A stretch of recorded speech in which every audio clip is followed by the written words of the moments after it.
সরকার এই গণহত্যাকারীদের বিচারে এখন পর্যন্ত খুব বেশি কঠোর কোনো পদক্ষেপ নিচ্ছে না। এমনকি যারা গ্রেপ্তার হয়েছে বা হচ্ছে তারাও বিভিন্নভাবে জামিন পেয়ে যাচ্ছে। সবচেয়ে আশঙ্কাজনক হচ্ছে যে পুলিশের গাড়িতে আক্রমণ করে আসামি ছিনিয়ে নেওয়া হচ্ছে, এবং যেখানে আমরা বলছি যে গণহত্যাকারীদের রাজনীতি নিষিদ্ধ করতে হবে, শেখ হাসিনা সহ বিদেশে পলাতক সকল আওয়ামী দুর্বৃত্ত যারা গণহত্যায় মদদ দিয়েছে, গণহত্যার মাস্টারমাইন্ড ছিল, তাদেরকে ফিরিয়ে এনে বিচার করতে হবে।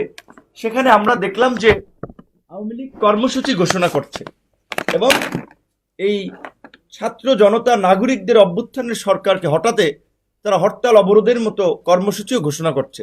সরকারের দুর্বলতার কারণেই আওয়ামী দুর্বৃত্তরা এই কর্মসূচি ঘোষণা করার দুঃসাহস দেখাচ্ছে। এর মধ্যে দিয়ে কিন্তু প্রমাণিত যে এই সরকার যদি এই গণহত্যার সাথে জড়িত আওয়ামী লীগের বিচার সম্পন্ন করে তাদের শাস্তি না দিতে পারে, তাহলে আগামীর বাংলাদেশ একটা সংকটে পড়বে। নুরতাজে অর্ডার করে জিতে নিন গাড়ি, বাইক, আইফোন সহ কোটি টাকার পুরস্কার। অর্ডার করতে ভিজিট করুন nurtaj.com।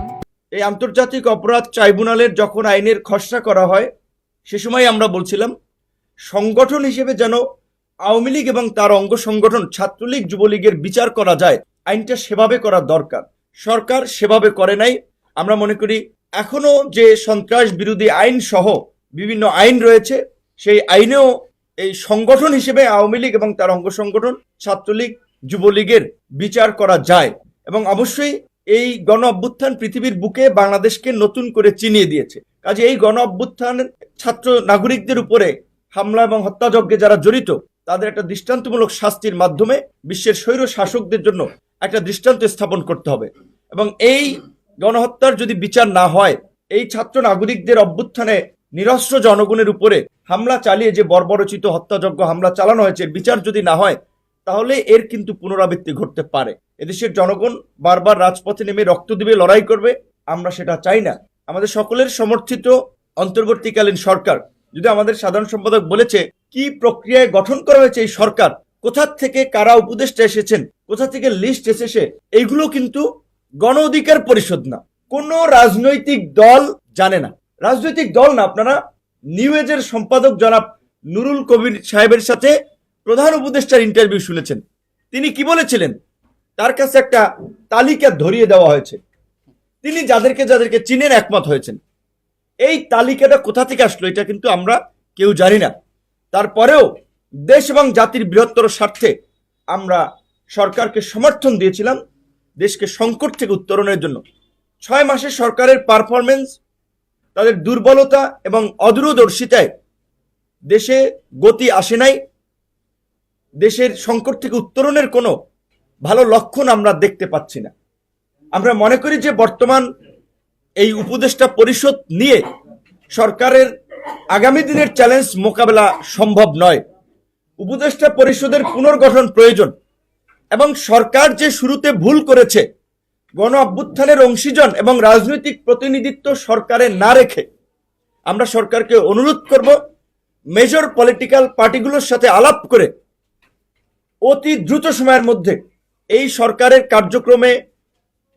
কার্যক্রমকে বেগবান করার জন্য, কাঙ্ক্ষিত লক্ষ্যে পৌঁছানোর জন্য অনতিবিলম্বে উপদেষ্টা পরিষদ পুনর্গঠন করা হোক। এই উপদেষ্টা পরিষদ পুনর্গঠন করে এই গণ অভ্যুত্থানে গণহত্যাকারী রাজনৈতিক দল আওয়ামী লীগকে বিচারের কাঠগড়ায় দাঁড় করিয়ে রাজনৈতিকভাবে নিষিদ্ধ করে, এবং এই গত 1.5 দশকে যারা দেশের টাকা বাইরে পাচার করেছে, দেশের সম্পদ লুট করেছে, লুটপাটের মহোৎসবে জড়িত ছিল, তাদেরকেও বিচার করতে হবে। শুধুমাত্র গণহত্যার সাথে যারা জড়িত ছিল তাদের নয়, এই অর্থনৈতিক দুর্বৃত্ত মাফিয়া যারা বাংলাদেশকে একটা মাফিয়া স্টেটে পরিণত করেছে, বাংলাদেশের সম্পদ দিয়ে Dubai, Singapore, Malaysia, Thailand, USA, ইউকেতে যারা প্রপার্টি করেছে, এই সমস্ত অর্থনৈতিক দুর্বৃত্তদেরকেও বিচারের মুখোমুখি করতে হবে এবং এই পাচারকৃত অর্থ ফিরিয়ে আনার জন্য উদ্যোগ নিতে হবে। আমরা আজকের এই সংবাদ সম্মেলন থেকে সেই দাবি জানাই এবং রাজনৈতিক দলগুলোকেও আমরা পরিষ্কারভাবে আওয়ামী লীগের প্রশ্নে তাদের অবস্থান আমরা জানানোর আহ্বান জানাচ্ছি। একই সাথে এই আন্দোলনকে কেন্দ্র করে ছাত্রদের যে প্ল্যাটফর্ম, বৈষম্য বিরোধী আন্দোলন কিংবা তাদের জাতীয় নাগরিক কমিটি সহ সকলকে আমরা বলবো, আমরা ছাত্রদের শুনি সচিবালয়ে সচিব কিংবা বিভিন্ন তদবির নিয়োগকে কেন্দ্র করে গন্ডগোল, হট্টগোল, হইচই, কিন্তু আমরা এখন পর্যন্ত এই নেতৃবৃন্দকেও দেখতেছি না যে গণহত্যার বিচারের দাবিতে তারা রাস্তায় ধারাবাহিকভাবে কর্মসূচি চালিয়ে যাচ্ছে। এখন গণহত্যার এই বিচার আমরা মুখে মুখে দাবি করছি, কার্যকরভাবে কেউ কিন্তু কর্মসূচি দিচ্ছে না, জোরালোভাবে বক্তব্য দিচ্ছে না। কারণ ভোটের রাজনীতিতে তলে তলে সবাই আওয়ামী লীগকে কাছে চায়। এইটা যদি রাজনৈতিক মানসিকতা হয়, সেটা এই জাতির জন্য দুঃখজনক হবে এবং এটা একটি অশনি সংকেত।